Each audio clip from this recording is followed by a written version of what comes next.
Comment savoir si mon travail me plaît? Est-ce que le travail que je fais chaque jour me plaît vraiment? Ça paraît une question simple, mais elle n'est pas si simple que ça. Bonjour à tous, ici Taha Moline de Destination Soi-même. Donc je fais des vidéos sur les buts de vie pour vous aider à atteindre vos buts de vie en faisant des résumés de livres, des citations inspirantes et mon partage d'expérience pour vous aider à trouver votre voie. Donc si vous ne me connaissez pas, n'hésitez pas à vous abonner à ma chaîne YouTube pour suivre toutes mes vidéos. Et sans plus attendre, j'aimerais vous parler de comment vous pouvez réussir à définir si votre travail vous plaît. Donc c'est parti!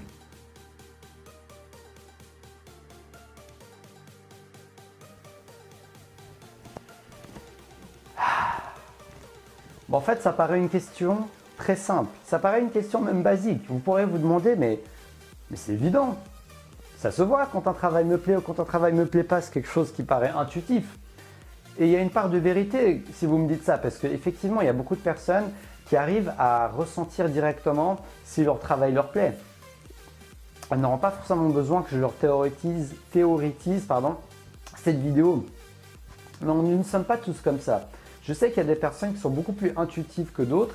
Il y a des personnes qui arrivent beaucoup plus facilement à ressentir les choses.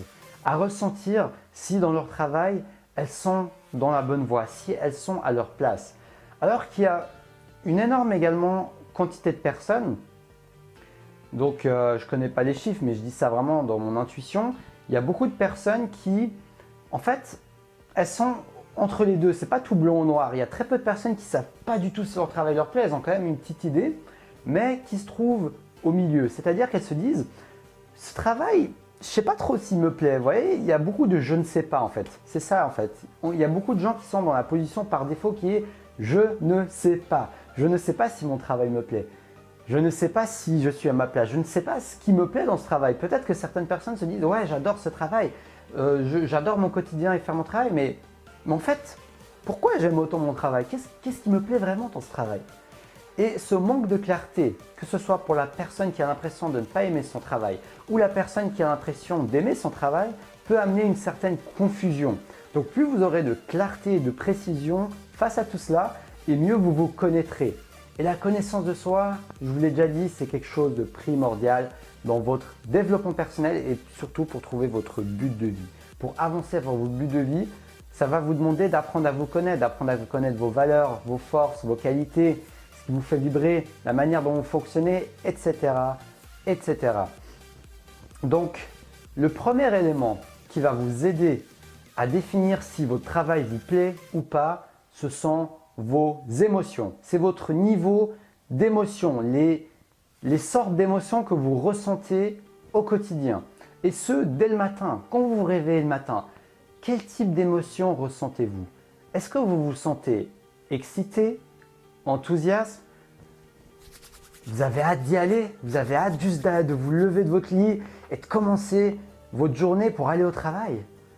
Ou alors, est-ce que vous ressentez beaucoup plus un sentiment de désarroi, de tristesse peut-être, de frustration, d'irritation, de fainéantise, de flemme? Vous voyez, ce genre de sentiment, sans forcément prendre un microscope et savoir exactement l'émotion précise que vous ressentez, sans avoir besoin d'aller jusqu'à là, ça va beaucoup vous aider de définir en gros, est-ce que vous vous sentez plutôt dans une émotion positive ou alors vous vous sentez dans une émotion négative. Les émotions sont des indicateurs. C'est des indicateurs qui vont vous donner des indices pour savoir si ce que vous faites est fait pour vous, si ce que vous faites vous plaît, si ce que vous fait ressentir des émotions positives. Et c'est un indicateur sur la moyenne de vos émotions. Je ne suis pas en train de vous dire que si un matin vous êtes moins motivé et que vous ne ressentez pas d'émotions positives, que vous devez quitter votre boulot, que ce boulot ne vous convient pas. C'est pas ça que je veux dire. Mais par contre, si au bout de 1 jour, 5 jours, 10 jours, 1 mois, 3 mois, vous vous sentez dans cet état émotionnel, il est temps de vous poser des questions. Et également, au travail, quel type d'émotion vous ressentez quand vous êtes au travail? Est-ce que la majorité de votre travail, vous vous sentez enthousiaste, excité, plaisant, passionné? Ou bien est-ce que dans la majorité du travail, vous vous sentez ennuyé, neutre, ou bien frustré, irrité, etc. etc. Quel est le registre d'émotion principal quand vous êtes au travail, quand vous collaborez avec vos collègues, quand vous êtes en train de travailler dans votre bureau si vous êtes dans un bureau, quand vous êtes au contact des autres si vous êtes au contact des autres? Quel est votre niveau d'émotion? Quelle est l'émotion principale? Donc voilà, je vous invite vraiment à vous poser cette question. Ça, c'est le premier élément. Le deuxième élément, c'est votre niveau d'énergie. Quel est votre niveau d'énergie quand vous êtes au travail? Quand vous pensez à ce que vous allez faire, quand vous êtes dans votre quotidien? Si vous êtes entrepreneur, quel est votre niveau d'énergie pour savoir si votre travail que vous faites au quotidien, que ce soit chez vous ou ailleurs, vous plaît? Moi, c'est ça qui m'aide.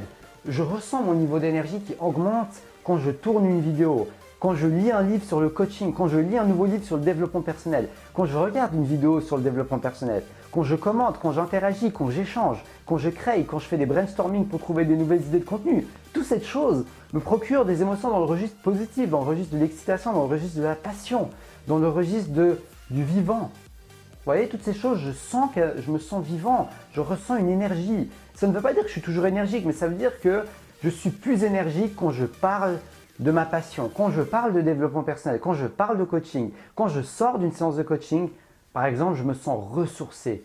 Et ça, c'est un grand indice. C'est un grand indice. Si vous ne vous ressentez pas ressourcé, si vous ne ressentez pas des émotions positives, si vous ne ressentez pas une énergie, c'est que c'est un indicateur qui peut vous dire que ce travail n'est pas fait pour vous, que ce n'est pas le travail de vos rêves, ce n'est pas votre but de vie et que votre but de vie se trouve ailleurs.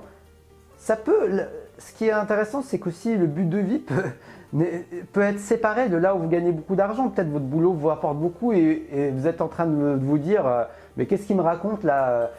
J'ai une opportunité en or de faire ce travail, je gagne un bon salaire et il me demande d'utiliser ce genre de critères un peu subjectifs pour savoir si je dois quitter ou pas mon job. Écoutez, moi je ne vous dis pas de quitter votre job. On peut être plus stratégique avec ça. C'est pas ça la question. La question c'est de définir si ce job vous convient. Après, c'est à vous de choisir si vous voulez le garder ou pas. Mais au moins, soyez conscient de votre niveau d'émotion quand vous êtes au travail, de votre niveau d'énergie quand vous êtes au travail.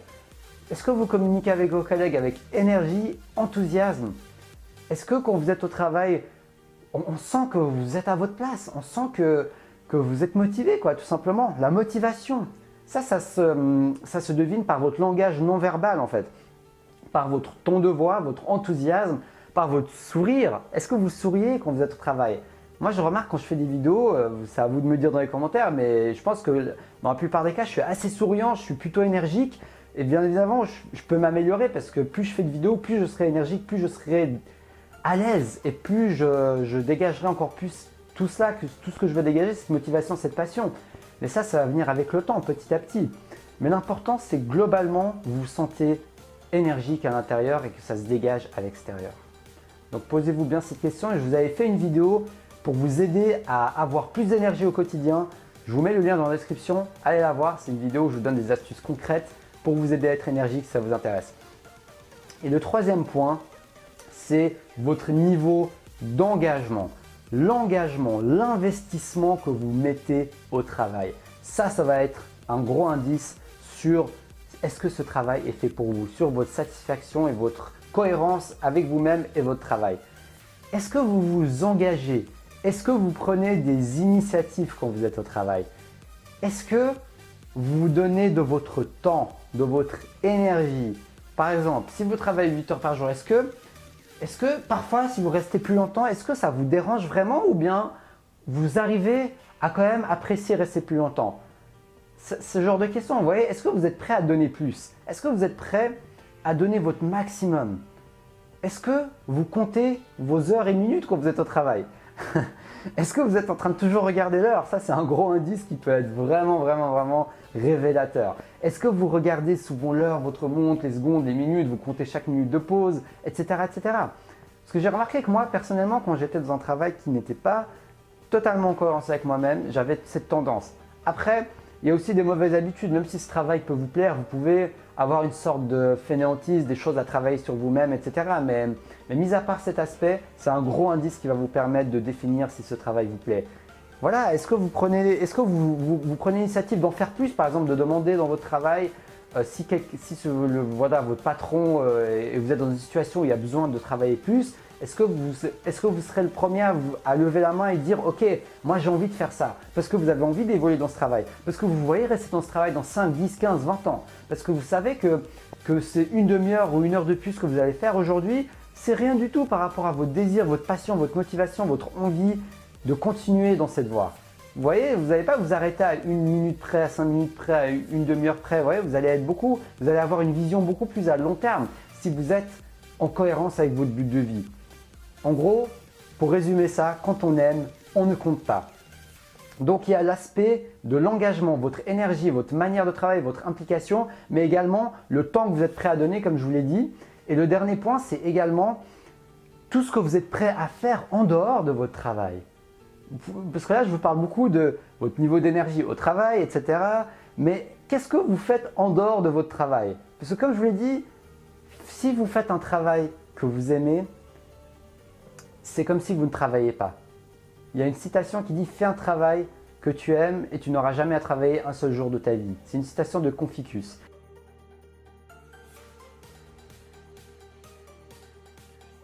Et ça démontre bien la puissance de cela. Ça veut dire que si à la maison, vous lisez, vous vous formez sur ce travail, si à la maison, vous faites des recherches sur votre travail, si vous êtes passionné par lire, rencontrer des gens qui sont en lien avec votre travail, votre business ou votre travail, peu importe, mais si vous êtes impliqué même durant votre temps libre, alors là, je vous dis, c'est un gros indice sur le fait que votre travail vous correspond, vous convient et que vous êtes sur la bonne voie.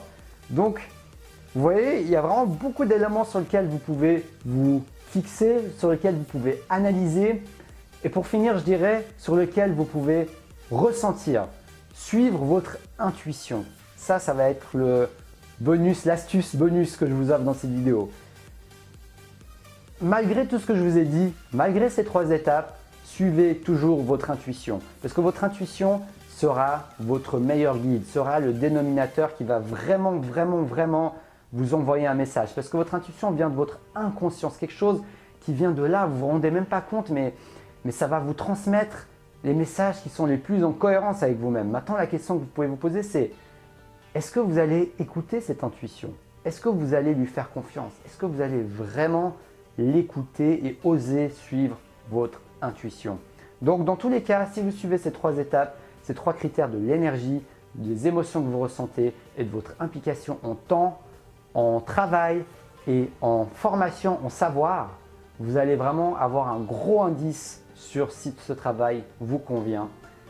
Et donc voilà, c'était ça que j'avais envie de partager avec vous aujourd'hui. Parce que je vous parle beaucoup de but de vie, je vous parle beaucoup de faire ce qui nous passionne, d'aller dans notre travail, de se dépasser, etc. Et cette vidéo me tenait à cœur parce que j'avais envie de vous donner des étapes concrètes, des éléments concrets qui vont vraiment vous permettre de définir cela de manière plus précise.